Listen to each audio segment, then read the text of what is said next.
نحمدہ و نصلی علی رسولہ الکریم۔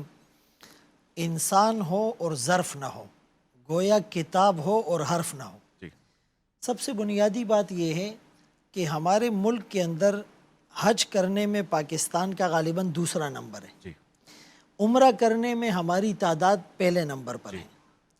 مسجدیں ہوں، مدرسے ہوں، تبلیغی نظام ہو، خانقاہی نیٹ ورک ہو، روزہ رکھنے کے اعتبار سے ہو، ہم بہت زیادہ الحمدللہ پیک پر ہیں۔ جی اور خوشی بھی ہوتی ہے جب رمضان المبارک کا مہینہ شروع ہوتا ہے، جگہ جگہ افطاریاں ہوتی ہیں، سحری کا کھانا تقسیم ہوتا ہے، مسجدیں بھر جاتی ہیں، تراویح کی آوازوں سے فضا معطر ہو جاتی ہے، ٹی وی ٹرانسمیشنز میں یا ممبر و محراب میں جو علماء کے بیانات ہوتے ہیں وہ دل کو انتہائی جو ہے وہ اپنی طرف راغب کرنے والے ہوتے ہیں۔ صحیح لیکن اس کے باوجود 40-50 سال سے روزے رکھنے اور نمازیں پڑھنے اور اربوں روپے کی زکوٰۃ دینے کے باوجود کرپشن، بدعنوانی، جھوٹ، ملاوٹ، غیبت، چغلی، یہ ساری برائیاں ختم نہیں ہو رہی ہیں، صحیح بلکہ اس کا ریشو دن بدن بڑھ رہا ہے۔ تو اس کی کیا وجہ ہے؟ یعنی عبادات کا جو مقصد تھا، عبادات کی جو روحانیت تھی، اس کا جو لب لباب تھا، اس کا جو نچوڑ اور خلاصہ تھا، وہ ہم حاصل نہیں کر پائے۔ قرآن کریم نے بنیادی طور پر ان کی نشاندہی کی۔ اس وقت معاشرے میں جو زیادہ بیماریاں وائرل ہیں، ایک شہوات ہے، ایک شبہات ہے۔ شبہات کہ زکوٰۃ کے حوالے سے شبہات پیدا کرنا کہ جی میرا مال ہے اور میں نے دن رات محنت کی، پاپڑ بیلے ہیں، میں زکوٰۃ کیوں دوں؟ انما اوتیتہ علی علم عندی، یہ جو کیپٹلسٹک مینٹیلٹی تھی قارون کی، تو وہ لوگوں کے اندر ڈیولپ ہو رہی ہے۔ اچھا اسی طرح قربانی کے حوالے سے کہ جی لاکھوں جانور ذبح ہوں گے، خون بہے گا، لائشیں ہوگی، ہیپاٹائٹس کی بیماریاں ہو جائے گی، اس کے بجائے کوئی اور نیکی کا کام کر لو۔ بار بار حج اور عمرے کرنے سے کیا ہوتا ہے؟ یعنی مختلف عبادات کے حوالے سے شبہات انجیکٹ کیے جا رہے ہیں، نمبر ایک۔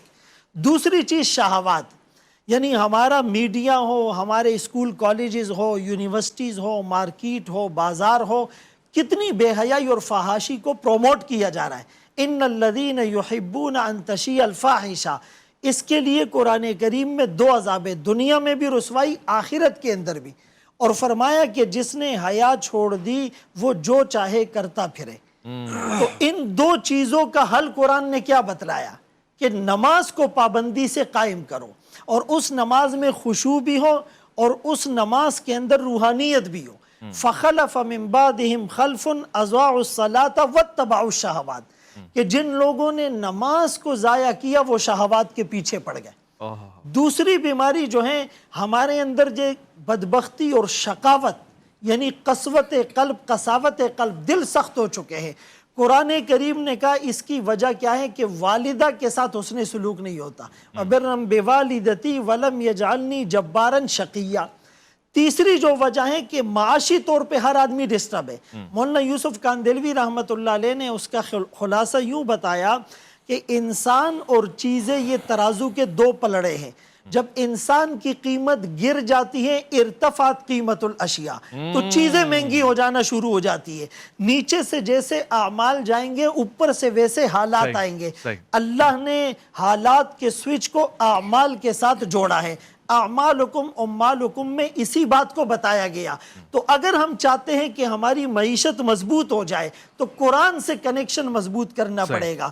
وَمَنْ أَعْرَضَ عَنْ ذِكْرِي فَإِنَّ لَهُ مَعِيشَةً ضَنْكًا، جو قرآن سے اعراض کرے گا اس کی معیشت ڈسٹرب، اکانومی ڈسٹرب ہوگی۔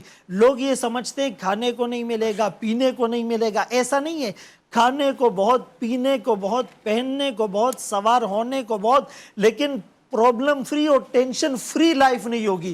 وہاں کنٹینر پھنس گئے، وہاں چوری ہو گئی، وہاں ڈکیتی ہو گئی، وہاں اولاد نافرمان ہو گئی، وہاں بیوی روٹ کر میکے میں چلی گئی، یا رشتہ دار دشمن ہو گیا، یا پڑوسی نے ناک میں دم کر رکھا ہے، یا بیماریوں کا گڑھ بن گیا ہے۔ تو اگر ہم قرآن کریم سے رہنمائی لے کر ان اعمال اور عبادات کو روحانیت کے ساتھ ادا کریں گے تو معاشرتی برائیاں انشاءاللہ ختم ہو جائیں گی۔